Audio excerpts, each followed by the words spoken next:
મહાદેવ કેમ છે વિદ્યાર્થી મિત્રો? મજામાં? લાસ્ટ લેક્ચરમાં આપણે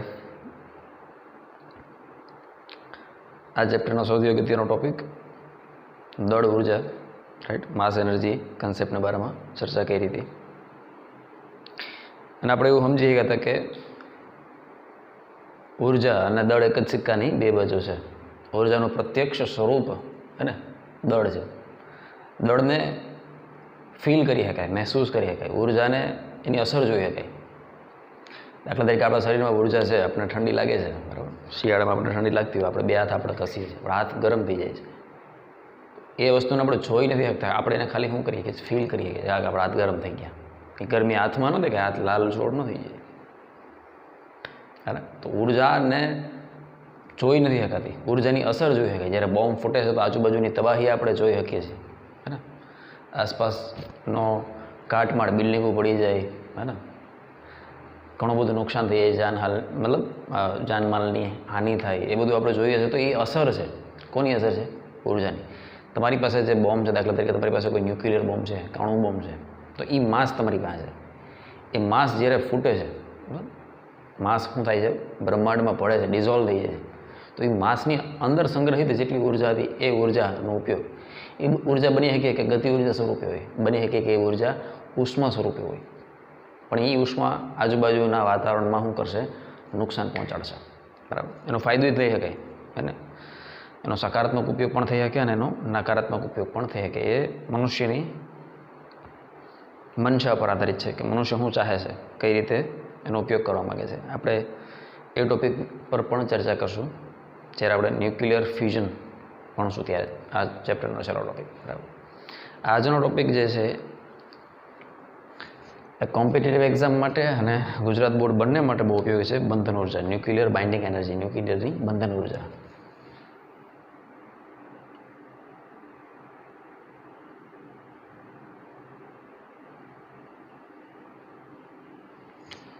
ન્યુક્લિયરની બંધન ઉર્જા સમજતા પહેલાં એક બીજો નાનકડો કોન્સેપ્ટ છે એ સમજવાનો પ્રયત્ન કરીએ, પછી આગળ વધશું. મેઇન ટોપિક છે એ છે ન્યુક્લિયસની બંધન ઉર્જા, ઇંગ્લિશમાં કહેવાય binding energy of nucleus. Binding energy of nucleus. આના માટેની જે સંજ્ઞા છે બેટા એ આ પ્રકારની છે, બાઇન્ડિંગ એનર્જી, EB. પણ બાઇન્ડિંગ એનર્જી તો જ સમજાય આપણને જો આપણને દળ ક્ષતિ સમજાય, તો માસ ડિફેક્ટ સમજાય. તો એના પછીનો ટોપિક પહેલાં આપણે સમજશું માસ ડિફેક્ટ. માસ ડિફેક્ટ ગુજરાતીમાં કહેવાય દળ ક્ષતિ. ક્ષતિનો મતલબ ભૂલ અને દળ ક્ષતિ મતલબ દળમાં રહેલી ભૂલ. મિનિંગ ક્લિયર છે, રાઈટ? આનું નોટેશન જે છે એ ડેલ્ટા એમ છે. ડેલ્ટા એમ વડે રજૂ કરવામાં આવે છે દળ ક્ષતિને. સારું, એક જ એક્ઝામ્પલથી સમજાવવાનો પ્રયત્ન કરીશ. પરમાણુના ન્યુક્લિયસમાં, બરાબર, આ પરમાણુનું ન્યુક્લિયસ છે. આમાં રહેતા વ્યક્તિઓને આપણે શું કહીએ છીએ? આની અંદર જે વ્યક્તિઓ રહે છે, તો કે આની અંદર કોણ રહે છે? પ્રોટોન રહે છે અને ન્યુટ્રોન રહે છે. પ્રોટોન અને ન્યુટ્રોન એવો શબ્દ ન વાપરવો હોય તો આપણે શું કહીએ કે ન્યુક્લિયસની અંદર કોણ રહે? તો કે ન્યુક્લિયોન્સ. બરાબર, સારું. ધારી લે કે આમાં 8 પ્રોટોન છે, 8 ન્યુટ્રોન છે. 8 પ્રોટોન છે એટલે કક્ષામાં ઇલેક્ટ્રોન કેટલા છે? 8 છે.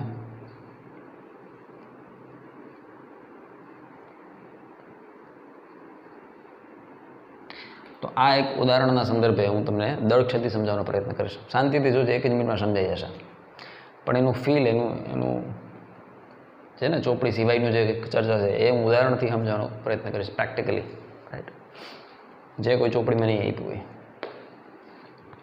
સો આપણી પાસે અહીંયા 8 ન્યુટ્રોન છે 8 પ્રોટોન છે અને 8 શું છે? ઇલેક્ટ્રોન છે. રાઈટ. હવે આપણે બે પ્રોસિજર કરવાની છે. આપણે કુદરતમાંથી મળી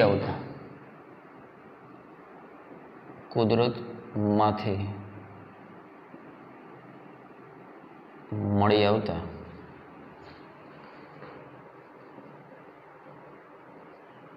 પરમાણુના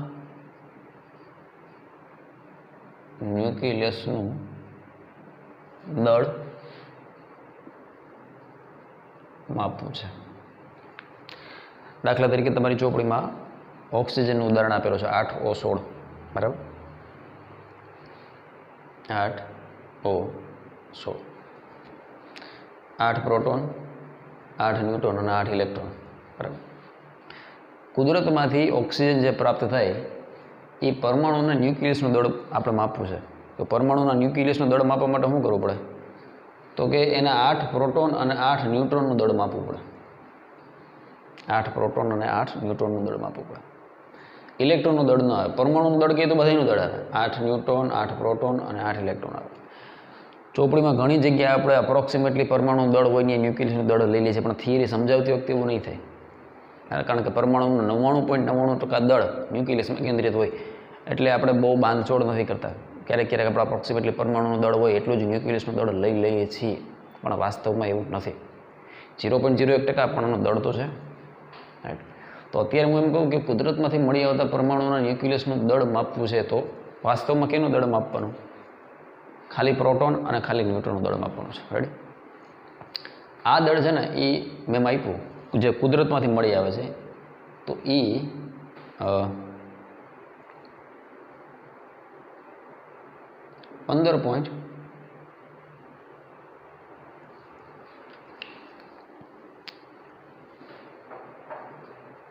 15.90 ગ્રામ થયું.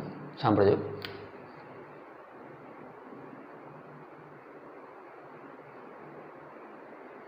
ગ્રામ ને કિલોગ્રામ એવા ના થતા, તો ખાલી પ્રેક્ટિકલી તમને સમજવા માટે એક્ઝામ્પલ આપું છું. નેચરમાંથી જે આપણને ઓક્સિજન મળે છે, રાઈટ, આ રૂમમાં ઓક્સિજન હશે ને, શ્વાસમાં લઈ જાય, તો એવા એક ઓક્સિજનને આપણે કસનળીમાં ભરી અને એનો માસ સ્પેક્ટ્રોમીટર કરીને એક સાધન આવે, માસ સ્પેક્ટ્રોમીટર, જેની મદદથી આપણે અત્યંત સૂક્ષ્મ કણોનું દળ માપી શકીએ. તો એવા એક માસ સ્પેક્ટ્રોમીટરની મદદથી મેં આનું દળ માપ્યું 15.90 ગ્રામથી. હવે આ જે દળ છે વાસ્તવમાં એ કેનું દળ છે? ન્યુક્લિયસનું દળ છે. ન્યુક્લિયસમાં કોણ રહે છે? તો કે 8 પ્રોટોન રહે છે અને 8 ન્યુટ્રોન રહે છે. તો આપણે સેપરેટલી પ્રોટોન વત્તા પ્રોટોન વત્તા પ્રોટોન વત્તા પ્રોટોન, ટોટલ કેટલા પ્રોટોન હતા? 8 પ્રોટોન વત્તા એક ન્યુટ્રોન, બીજો ન્યુટ્રોન, ત્રીજો ન્યુટ્રોન, ટોટલ 8 ન્યુટ્રોન છે. એ બધાનું આપણે એક એક કરીને દળ માપ્યું. કેટલું કરીને? એક એક કરીને દળ માપ્યું. પ્રોટોનનું દળ 1 ગ્રામ ધાર લે, રેડી, અને ન્યુટ્રોનનું દળ શું ધાર લે? 1 ગ્રામ ધાર લે. તો ટોટલ દળ કેટલું થાય? તો કે 8 પ્રોટોન છે અને 8 ન્યુટ્રોન છે, તો ટોટલ દળ કેટલું થઈ ગયું? 16 ગ્રામ. ઉતરે વેજમાં એક પ્રોટોનનું દળ કેટલું લીધું? 1 ગ્રામ. એક પ્રોટોનનું દળ 1 ગ્રામ લીધું.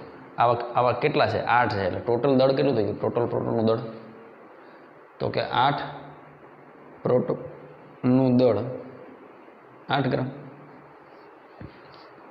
એ જ રીતે એક ન્યુટ્રોનનું દળ 1 ગ્રામ લીધું. તો 8 ન્યુટ્રોનનું દળ કેટલું થાય? 8 ગ્રામ. કારણ કે ટોટલ ન્યુક્લિયસમાં 8 ન્યુટ્રોન ને 8 પ્રોટોન છે. આ બેનો સરવાળો કરે 8 ગ્રામ વત્તા 8 ગ્રામ, તો ટોટલ દળ કેટલું થઈ ગયું? ટોટલ ન્યુક્લિયસનું દળ 8 વત્તા 8 કેટલું થઈ ગયું? 16 ગ્રામ થયું. એ જ ઓક્સિજનમાં જ્યારે હું એક પ્રોટોન અને એક ન્યુટ્રોનનું દળ માપી અને એ બધાનો સરવાળો કર્યો તો એ સરવાળો 16 ગ્રામ થયો. પણ જ્યારે એ બધા ન્યુક્લિયસની અંદર ભેગા છે, અત્યારે આ ન્યુક્લિયસની અંદર ભેગા નથી. અત્યારે આપણે ન્યુક્લિયસને તોડી નાખ્યું છે અને આ બધાય મુક્ત છે, બધાય મુક્ત છે. 8 પ્રોટોન મુક્ત છે અને 8 ન્યુટ્રોન મુક્ત છે. એ સ્થિતિમાં જ્યારે આપણે એક એક કરીને એનું દળ માપીએ તો એ દળ 16 ગ્રામ જોવા મળ્યું. વૈજ્ઞાનિકો મૂંઝાણા કે આવું કેમ થયું. એણે ફરીથી બધાને ભેગા કરી દીધા, 8 ન્યુટ્રોન અને 8 પ્રોટોન ભેગા કરીએ, ન્યુક્લિયસમાં પાછા ભેગા કરી દીધા અને પાછું દળ માપ્યું તો દળ કેટલું જોવા મળ્યું? 15.90 ગ્રામ. તો અહીંયા તને દળ ક્ષતિ હવે સમજાઈ જવી જોઈએ. દળ ક્ષતિ શું છે? તો કે વાસ્તવમાં જે ન્યુક્લિયસનું દળ હતું એ એના સ્વતંત્ર પ્રોટોન અને ન્યુટ્રોનના દળના સરવાળા કરતાં, ન્યુક્લિયસમાં રહેલા પ્રોટોન અને ન્યુટ્રોનના દળના સ્વતંત્ર સરવાળા કરતાં વાસ્તવિક ન્યુક્લિયસ જે છે, જે આપણે નેચરમાંથી, કુદરતમાંથી વાસ્તવિક રીતે મળી આવે છે, એનું દળ આના દળ કરતાં ઓછું છે. તો આ બેના વજનની જે મતલબ દળની જે બાદબાકી છે એ દળની બાદબાકીને શું કહેવાય? દળ ક્ષતિ. ચોપડીની એક લીટી વાત છે દળ ક્ષતિમાં. હવે બધી વસ્તુ તને સમજાય કે દળ ક્ષતિનો મતલબ શું. પહેલાં આપણે શું કર્યું હતું કે કુદરતમાંથી જે આપણને ઓક્સિજન મળી આવે એના પરમાણુમાં ન્યુક્લિયસનું દળ માપ્યું માસ સ્પેક્ટ્રોમીટરની મદદથી. તો એ આપણે આટલું મળ્યું. પછી શું કર્યું આપણે? તો કે આપણે ન્યુક્લિયસને તોડી 8 પ્રોટોન અને 8 ન્યુટ્રોનને મુક્ત કરી એકનું દળ માપ્યું સેપરેટલી અને બધાનો સરવાળો કર્યો તો એ 16 ગ્રામ જોયું. તો અહીં દળ ક્ષતિ કેટલાની છે? તો કે 16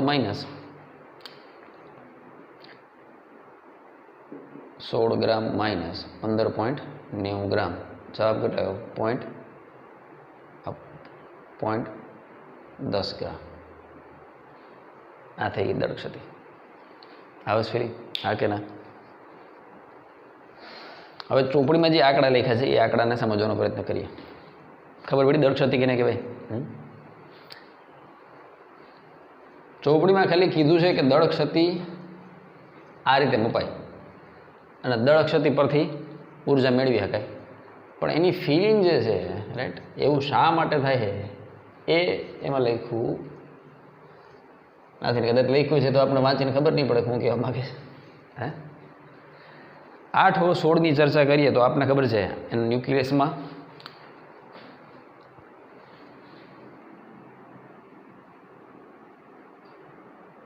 કુદરતમાં મળી આવતા ઓક્સિજન પરમાણુનું દળ કેપિટલ M બરાબર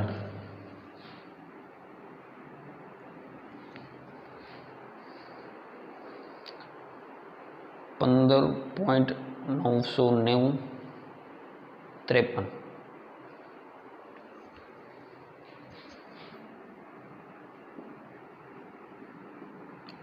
અને તને ખબર છે બધાના આંકડા સેમાય છે યુમાં, એટલે કે એટોમિક માસ યુનિટ. રેડી?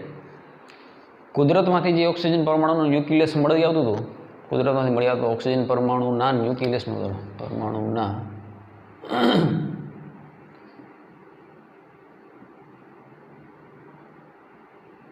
ન્યુક્લિયસનું દળ, એને મેં નામ હોય કેપિટલ M. રેડી? હવે આપણે બીજું શું માપવાનું છે? તો કે 8 પ્રોટોનનું દળ અને 8 ન્યુટ્રોનનું દળ અલગથી માપવાનું છે. રાઈટ? હવે સ્વતંત્ર રીતે ઓક્સિજન પરમાણુના ન્યુક્લિયસમાં રહેલા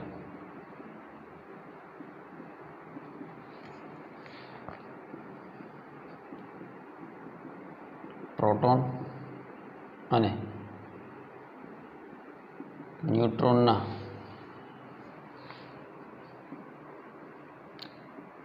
સ્વતંત્ર દળોનો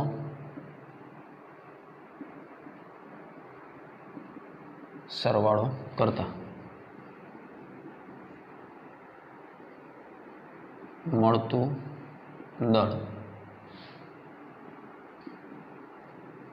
નીચે મુજબ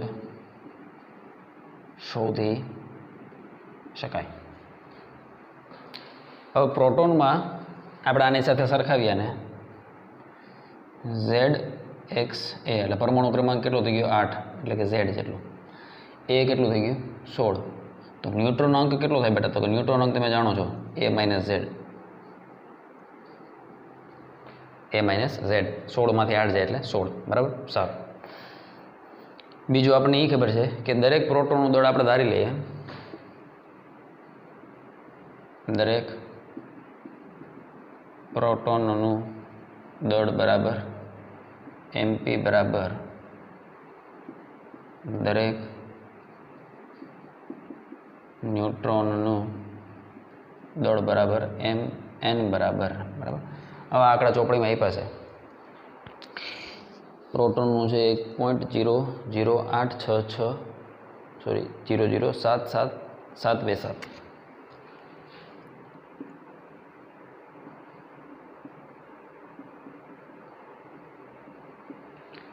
00866 યુ આવું છે. હવે આપણે બધાનો સરવાળો કરીએ હે સ્વતંત્ર રીતે, તો સ્વતંત્ર સરવાળો કઈ રીતે થાય? તો કે 8 પ્રોટોનનું દળ બરાબર 8 ગુણાકારમાં માસ ઓફ પ્રોટોન. 8 પ્રોટોનનું દળ એટલે શું? તો કે એકનું દળ આટલું છે, તો 8નું કેટલું થાય? 8 ગુણાકારમાં એમપી. હવે 8 ગુણાકારમાં 1.00727 પાછળ શું આવશે? યુ. બરાબર. એ જ રીતે 8 ન્યુટ્રોનનું દળ બરાબર 8 ગુણાકારમાં 8 ન્યુટ્રોનનું દળ 8 ગુણાકારમાં 1 ન્યુટ્રોનનું દળ. હવે 1 ન્યુટ્રોનનું દળ આપણે ચોપડીમાં આપ્યું જ છે એટલું. ખેલસી તમારા હાથમાં રાખજો એટલે તમને ફિલિંગ આવે. આંકડા તમે કેલ્ક્યુલેટ કરો તમને ખબર પડે કે આ આંકડા પ્રમાણે મેચ થાય છે કે નહીં. પેલો આંકડો કંઈક છે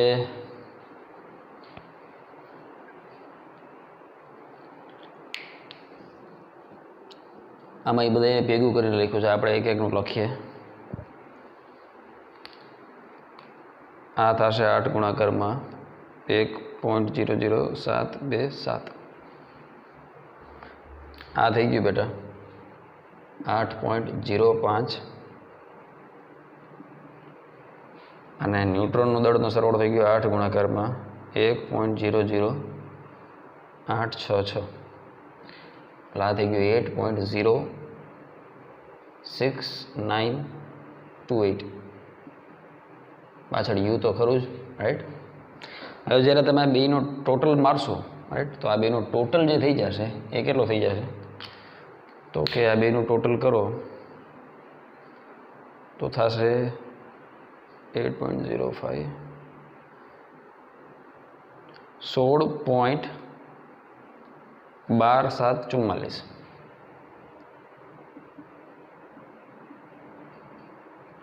યુ.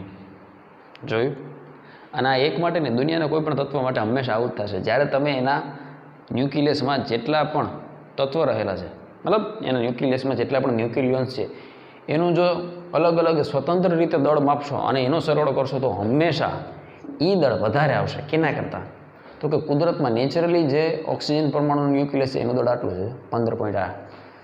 એના હવે વાસ્તવમાં આ જે ન્યુક્લિયસ છે એમાં કેટલા આ જે ન્યુક્લિયસ છે તમે જે 15.99 દળ માપ્યું એ વાસ્તવમાં કેનું દળ છે? 8 ન્યુટ્રોન અને 8 પ્રોટોનનું દળ છે. બરાબર. સારું. આ કેનું દળ માપ્યું તમે? 8 પ્રોટોન અને 8 ન્યુટ્રોન. પણ આ ફેર એટલો છે કે આ બે અત્યારે સ્વતંત્ર છે, ન્યુક્લિયસમાં નથી. આ પોતપોતાની રીતે સ્વતંત્ર બહાર આપણે એક એકનું કરીને માપ્યું છે એમ. કારણ કે આપણે એકનું તો ખબર જ છે. વૈજ્ઞાનિકો મૂંઝાણ શું કરવા કે જ્યારે એણે નેચરલી જ્યારે આ દળ માપ્યું ને પહેલી વાર માસ સ્પેક્ટ્રોમીટરમાં, તો એમને વૈજ્ઞાનિકોને એવું હતું કે આ જે દળ છે એ વાસ્તવમાં કેનું હોવું જોઈએ? તો કે ભાઈ 8 પ્રોટોન અને 8 ન્યુટ્રોનના દળના જેટલું હોવું જોઈએ. એટલે એણે બહાર એવું કેલ્ક્યુલેશન કર્યું, ભાઈ એક પ્રોટોનનું દળ તો આપણને ખબર છે, એક ન્યુટ્રોનનું દળ ખબર છે, તો સરવાળો કરવો જોઈએ, બે આંકડા મેચ થવા જોઈએ ને. તો એને સરવાળો કર્યો તો એ જવાબ વધી ગયો. પછી ઓક્સિજનને બાદ કરતાં બીજા બધા માટે ટ્રાય કરી તો દરેક વખતે દરેક પરમાણુમાં એવું થયું, નોખું માપે તો વજન વધી જાય. કુદરતમાંથી જે મળી આવે માસ સ્પેક્ટ્રોમીટરમાં જે માપે તો એ વજન ઓછું આવે, મતલબ દળ ઓછું આવે. તો વૈજ્ઞાનિકો વિચાર્યો કે આવો પ્રોબ્લેમ કેમ થાય છે, આ તાળો મેચ કેમ ન થતો, આ દળ અને આ દળ જુદું જુદું કેમ આવે છે? તો ન્યા આઇન્સ્ટાઈન સાહેબનો દળ ઉર્જાનો કન્સેપ્ટ હવે આવશે. બરાબર. એના માટે ફિલિંગ લેવાની છે એ હું તમને હમણાં સમજાવીશ. આ ખબર પડી. હવે અહીંયા દળ ક્ષતિ શું થાય? તો કે આ દળ જે વધારે દળ છે એમાંથી ઓછા દળને બાદ કરી નાખવાથી જે શું મળશે? દળ ક્ષતિ મળશે. એ કઈ રીતે લખાશે ધ્યાનથી જોજો. આ સૂત્ર દરેક વિદ્યાર્થીએ યાદ રાખવું છે. દળ ક્ષતિ ઇંગ્લિશમાં કહેવાય માસ ડિફેક્ટ. કોમ્પિટિટિવ એક્ઝામ માટે અને ગુજકેટ ગુજરાત બોર્ડ બધા માટે બહુ ઇમ્પોર્ટન્ટ ટોપિક છે દળ ક્ષતિ. ખાસા દાખલા પૂછાઈ ગયા. સંજ્ઞા છે ડેલ્ટા એમ. તો ડેલ્ટા એમ કઈ રીતે લખવાનું બેટા? કેનો સરવાળો કર્યો આપણે? તો કે 8 પ્રોટોનનો સરવાળો કર્યો. હવે 8 આ જે છે આ 8 શું છે? તો કે Z. 8 પ્રોટોનની સંખ્યા લા Z બરાબર 8 લખાય. આ 8 શું છે?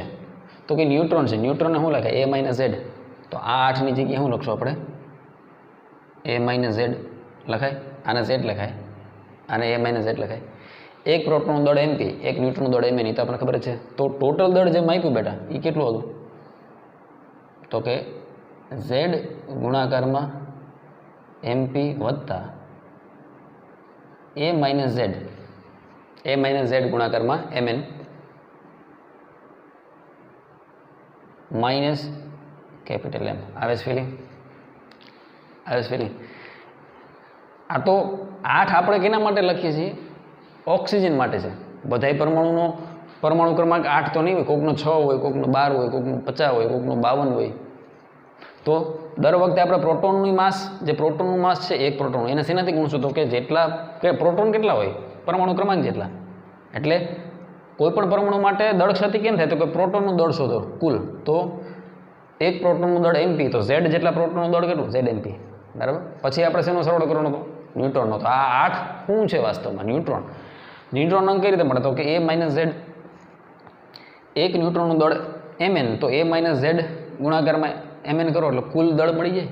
કેનું? તો કે ન્યુક્લિયસમાં રહેલા ન્યુક્લિયસમાં રહેલા કુલ ન્યુટ્રોનનું દળ. એમાંથી આપણે શું બાદ કરી દીધું? તો કે કુદરતમાંથી જે પરમાણુ મળી આવે એનું ન્યુક્લિયસનું દળ કેપિટલ M.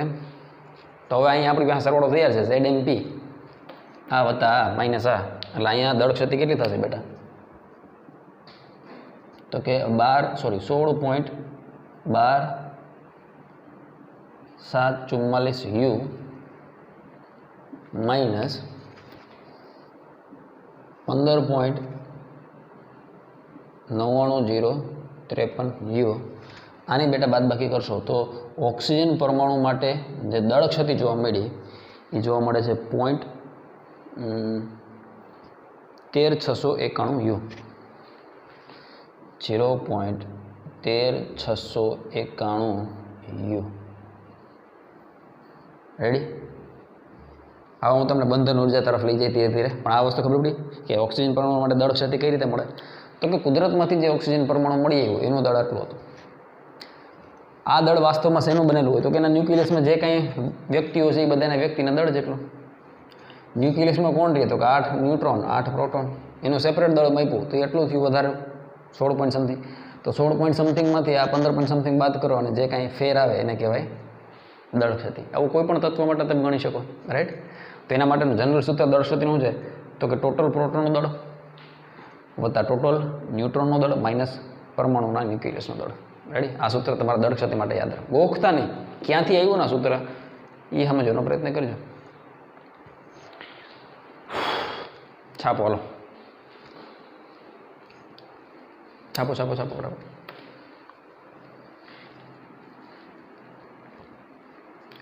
હવે આપણે બંધન ઉર્જા તરફ જઈએ. તો બંધન ઉર્જા એનું નામ જ છે બંધન ઉર્જા. બંધન એટલે શું? કોઈને જકડી રાખવું, હે ને? કોઈને જકડી રાખવું. તમે જે બંધન સમજો એ બંધનની વાત નથી થતી. બંધન ઉર્જા એટલે ન્યુક્લિયસના સંદર્ભમાં બંધન ઉર્જા. છેલ્લા લેક્ચરમાં આપણે એ તો શીખી ગયા કે કોઈ પણ દળને ઉર્જામાં કન્વર્ટ કરવું હોય તો એને c² ગણી નાખો. તો આપણી પાસે દળ તો છે. તો જ્યારે હું આ દળને c² ગુણું, ધ્યાનથી સમજજે, તો મને ઓક્સિજન માટે દળ ક્ષતિ મળશે EB કેટલી? તો કે ડેલ્ટા M ઇન્ટુ c². વાહ ભાઈ વાહ. ડેલ્ટા M કેટલું છે? તો કે 0.13691 U એના ગુણાકારમાં c². છેલ્લા લેક્ચરમાં યાદ કરીએ આપણે, મેં કીધું હતું ને 1 U ઇન્ટુ c² ને તો શું લખાય? 931.5 મિલિયન ઇલેક્ટ્રોન વોલ્ટ. યાદ છે? એટલા માટે મેં કીધું હતું કે દરેક દાખલામાં એ તો ઉપયોગમાં આવશે સીધું જ, બરાબર. એટલે 0.13691 એને ગુણાકારમાં સીધા શું થઈ ગયા તો કે 931.5 મિલિયન ઇલેક્ટ્રોન વોલ્ટ અથવા મેગા ઇલેક્ટ્રોન વોલ્ટ ઉર્જાનો એકમ. આનો જ્યારે તમે સરવાળો કરશો તો એ આંકડો તારી ચોપડીમાં આપ્યો છે બેટા. એ આંકડો કંઈક છે 127.5. વાહ ભાઈ વાહ, 127.5 મેગા ઇલેક્ટ્રોન વોલ્ટ.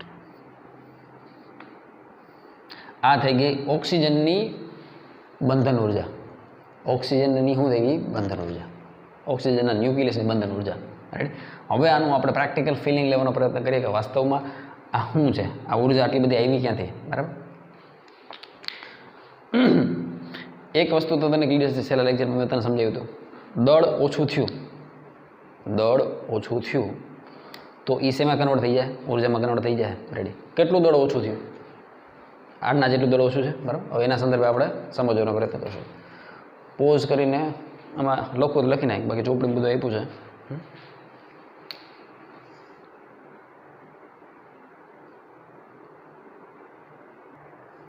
હવે સમજીએ કે આ બંધન ઉર્જાનો વાસ્તવિક અર્થ શું છે, એનો વાસ્તવિક મિનિંગ શું છે, આપણે શું કહેવા માગે છે આ બંધન ઉર્જા. હમણાં તમે 12મું પાસ કરી લો, બરાબર. કોઈ સારી કોલેજમાં ભણવા જાઓ, હે ને.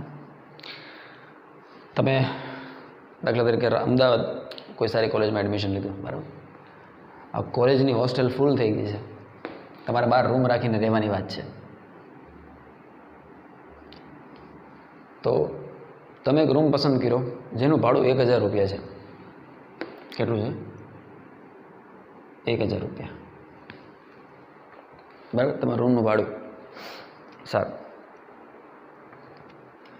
હવે થોડાક સમયમાં તને ખ્યાલ આવે છે કોલેજમાં કે તારા જ ગામનો, હે ને, તારા જ આજુબાજુમાં રહેતો મિત્ર, જુનાગઢનો કોઈ મિત્ર, એ અમદાવાદમાં ભણે છે. એ રૂમ રાખીને રહે છે. એના રૂમનું ભાડું 1000 રૂપિયા છે.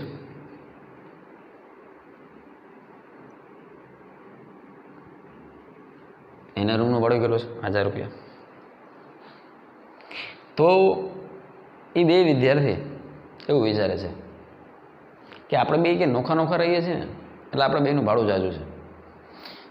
મારા મકાન માલિક પાસે એક રૂમ એવો મોટો ખાલી છે કે જેમાં 2 વ્યક્તિઓ રહી શકે છે, બરાબર. અને એનું ભાડું પર મંથ 1600 રૂપિયા છે. સાંભળે છે. અત્યારે આ બે કેવા છે? સ્વતંત્ર છે. એટલે બેના રૂમનું ભાડું કેટલું છે? 1000. હવે એ બે ભેગા રહીએ છે. હવે એ બે એક રૂમમાં ભેગા રહેવાનો પ્રયત્ન કર્યો.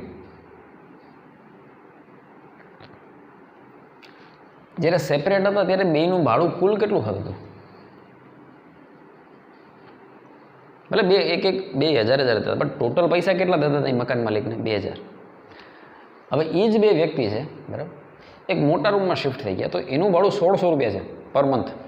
ક્યાંથી જોશે?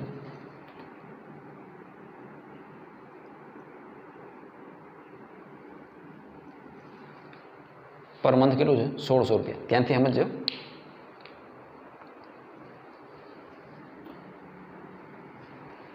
કેટલું છે? 1600 રૂપિયા.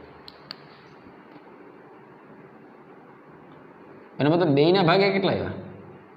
800. બચત કેટલાની થઈ? બચત કેટલાની થઈ બે વચ્ચે?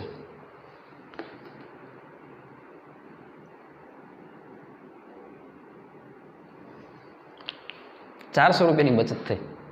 આવે છે? ઉતરે છે બેજામાં?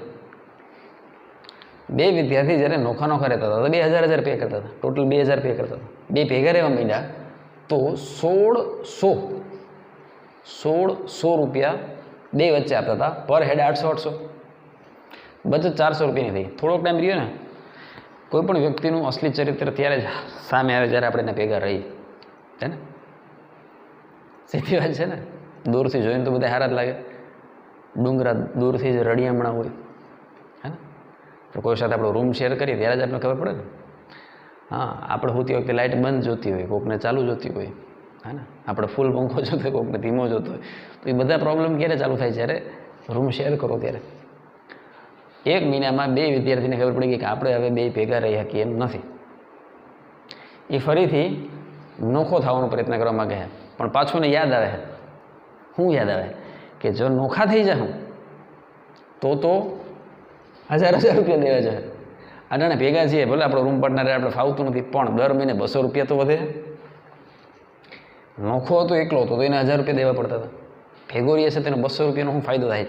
તો વાસ્તવમાં સમજી વિચારીને મને આન્સર આપજો.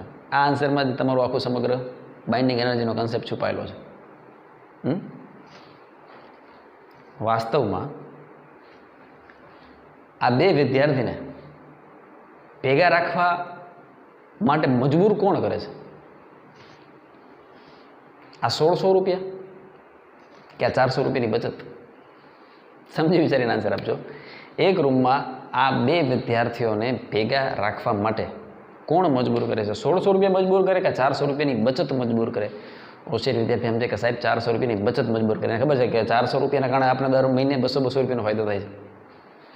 હે, એનો નો પીઝો ખાઈ લી 200 રૂપિયાવાળો દર મહિને એક.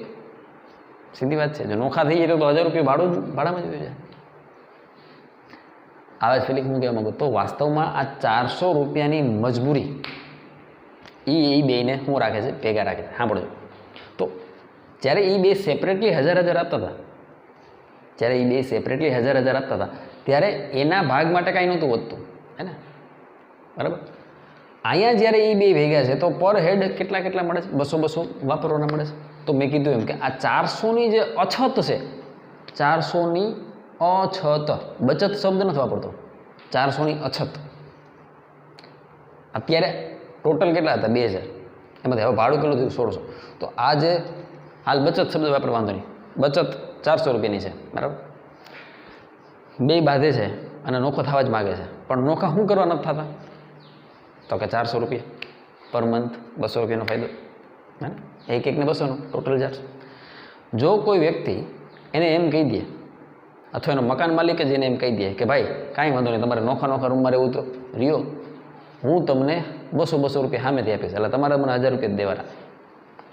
મકાન માલિકે બેને કીધું હું તમને 200 રૂપિયા આપીશ, બરાબર, તમે નોખો થવું થઈ જાય. તો કડીના 6થા ભાગમાં કોઈની રાહ જોયા વગર 2 બિસ્તરા પોટલ લઈ અને બહાર આવી જાય.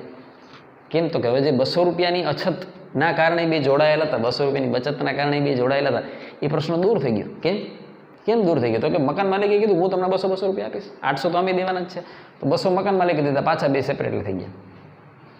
તો એકવાર ભેગા રહેવાનું ચાલુ કરી દઈએ પછી એ બચતના કારણે એ શું થઈ શકતા? નોખા નથી થઈ શકતા. કારણ કે નોખા થાય તો પૈસા અલગથી દેવા જોઈએ. પણ મકાન માલિક એવું કીધું કે જો હું તમને આપી દઉં તો મકાન માલિક પૈસા આપશે, બહારથી પૈસા આપશે, બેને બહારથી. તો પછી વેજ હા કે ના? હવે અહીં શાંતિથી જો. વાસ્તવમાં આ જ સંદર્ભમાં જોવા જાય તો 8 પ્રોટોન અને 8 ન્યુટ્રોન,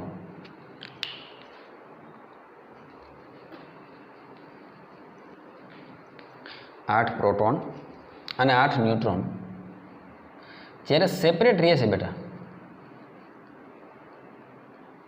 જ્યારે શું રહે છે? સેપરેટ છે. 1 2 3 4 5 6 7 અને 8, બરાબર. આવા જે 8 કોલમ કેના માટે? ન્યુટ્રોન માટે. એ જ્યારે બધા સેપરેટ રહે છે ત્યારે એમની ઉર્જા જો વધારે છે, પણ એ જ્યારે બધા એવો નિર્ણય લે કે આપણે એક કમ્બાઈન એક બોડીમાં રહેવું છે, રાઈટ, 8 પ્રોટોન અને 8 ન્યુટ્રોન, તો હવે તમને ખબર છે કે અહીંયા ભેગા રહેવાની કંઈક કિંમત ચૂકવવી પડશે. શું કિંમત ચૂકવવી પડશે? તો કે એકબીજાનો સ્વભાવ ગમતો નથી, આ છે તે છે, બધું સહન કરીને રહેવું પડશે. કેમ? તો કે આના કરતાં અહીંયા જે ઉર્જા આપવાની છે એ કેટલી છે? આના કરતાં ઓછી. અહીંયા હોય તો 1000 રૂપિયા દેવાના છે, અહીંયા હોય તો 800 રૂપિયા દેવાના છે. તો દુનિયાનો કોઈ પણ વ્યક્તિ, જીવ કે વસ્તુ, રાઈટ, કોઈ પણ એમાં તારો ઇલેક્ટ્રોન આવી જાય, પ્રોટોન આવી જાય, ન્યુટ્રોન, કોઈ પણ હંમેશા ઓછી ઉર્જા સાથે જીવવા માગે છે, મિનિમમ ઉર્જા સાથે, હે ને? તમે આપણે ગુજરાતી છીએ, દાળ ભાત શાક રોટલી આપણું રોજનું ખાણું છે. એ રોજના ખાવાથી આપણે કંટાળતા નથી, અને ક્યારેક કંટાળીએ તો બહારનું ખાવાનું સારું લાગે, પંજાબી, ચાઇનીઝ, સાઉથ ઇન્ડિયન, ક્યારેક, એ આપણા માટે ઉત્તેજિત અવસ્થા છે ને ઉત્તેજિત અવસ્થા ક્યારે ખારી લાગે? રોજ તો નો જ મજા આવે, રોજ નાન ને એનો મજા આવે, ઢોસા એનો મજા આવે, કોઈ વસ્તુનો મજા આવે, રોજ રોટલા જ મજા આવે. કેમ? તો કે એ આપણી કેવી ઉર્જા છે? ન્યૂનતમ ઉર્જા છે. દુનિયાનો કોઈ પણ કણ કે વ્યક્તિ હંમેશા ન્યૂનતમ ઉર્જા સાથે જીવવા માગે છે, સ્ટેબિલિટી સાથે જીવવા માગે છે. તો સ્ટેબિલિટી માટે ઉર્જા કેવી હોવી જોઈએ? ઓછી હોવી જરૂરી છે. બહાર નીકળી ગયા તો એ અસ્થાયી થઈ જાય. ન્યુક્લિયસની અંદરથી જ્યારે ન્યુક્લિયસ તૂટે અને પ્રોટોન કે ન્યુટ્રોન બહાર નીકળશે તો એ પોતે બેટા અસ્થાયી થઈ જાય. શું થઈ જાય? અસ્થાયી થઈ જાય. અને અસ્થાયીનું કોઈ જીવન હોતું નથી. ઉતરેશ ભેજામાં હા કે ના? તો અહીંયા એ રહેવાનું પસંદ કરે છે. અહીંયા એ રહેવાનું પસંદ કરે છે. કારણ શું? તો કે ત્યાં એને શું મળે છે? સ્થિરતા મળે છે. એ એકલા છે તો અસ્થાયી છે. આપણે સંયુક્ત કુટુંબમાં રહેતા ને બેટા ત્યાં જ આપણે સ્થિર હોય. જેવું આપણું વિભક્ત કુટુંબ થયું, છૂટું કુટુંબ થયું એટલે આપણે અસ્થિરતા વધી જાય. યાદ કરજે, જીવનમાં દરેક જગ્યાએ ફિઝિક્સ છે. બસ એવી આંખ નથી કે જેને સમજી શકે. જો તમે સંયુક્ત કુટુંબમાં રહ્યો છો, સ્થિરતા વધારે છે. ક્યારેક આપણા જીવનમાં દુઃખ આવે તો આપણા સગાવાલા આપણે મદદ કરે અને આપણે દુઃખમાંથી બેઠા કરી દઈએ. એકલા રહેતા હોય તો કોણ બેઠા કરે? તો અહીંયા પ્રોટોન ન્યુટ્રોન એકલા છે અને અહીંયા બધા ભેગા છે. તો અહીંયા સ્થિરતા છે, અહીંયા અસ્થિરતા છે. તો આ સ્થિરતામાંથી આ અસ્થિરતામાં આવવા માટે આ અસ્થિરતા એકદમ હવે બારીકાઈથી સમજે. આ અસ્થિરતામાંથી સ્થિરતામાં આવવું છે.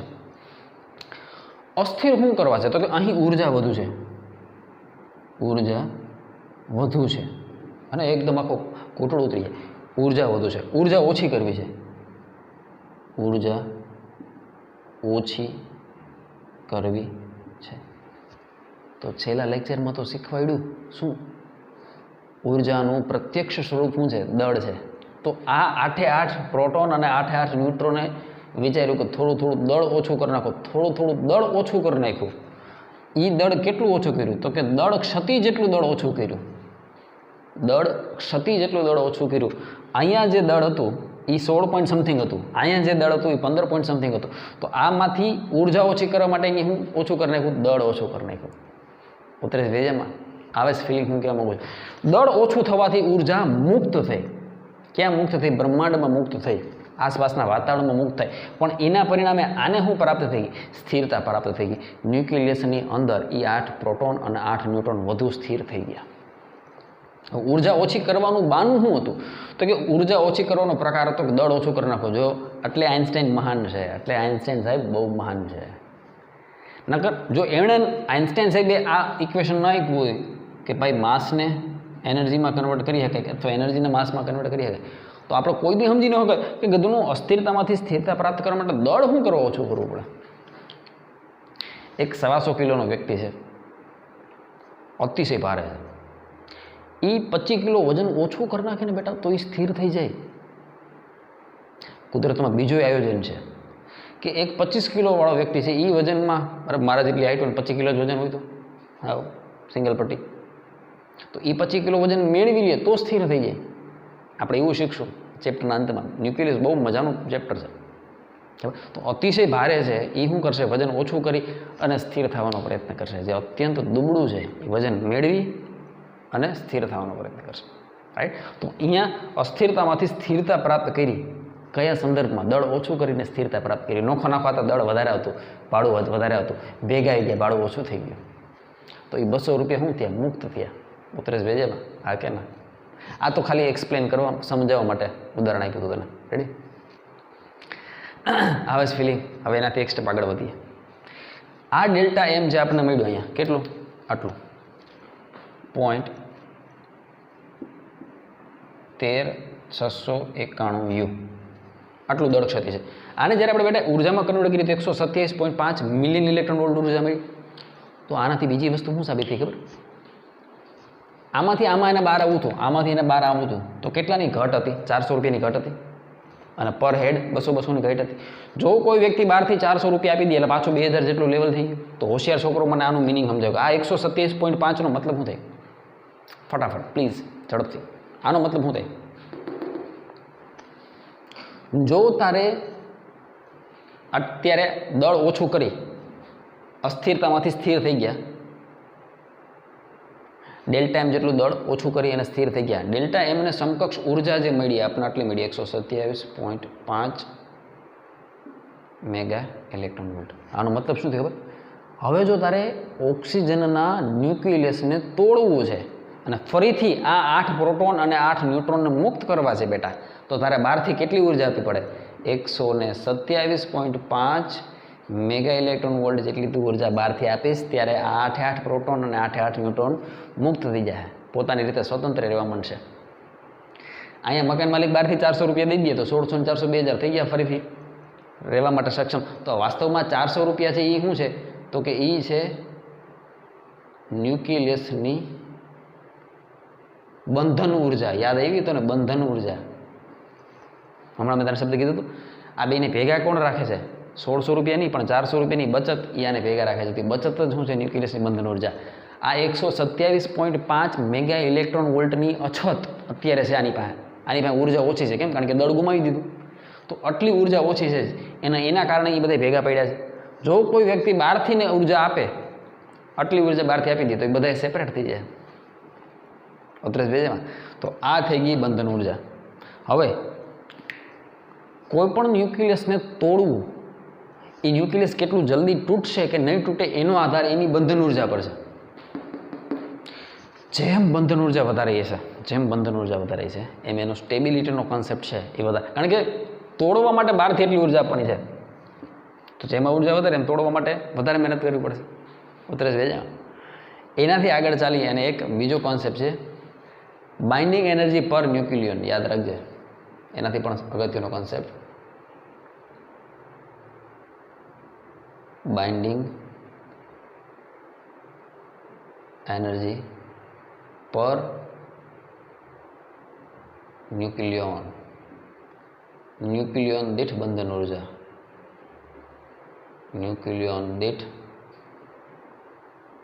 બંધન ઉર્જા. એની સંજ્ઞા છે બેટા EBN.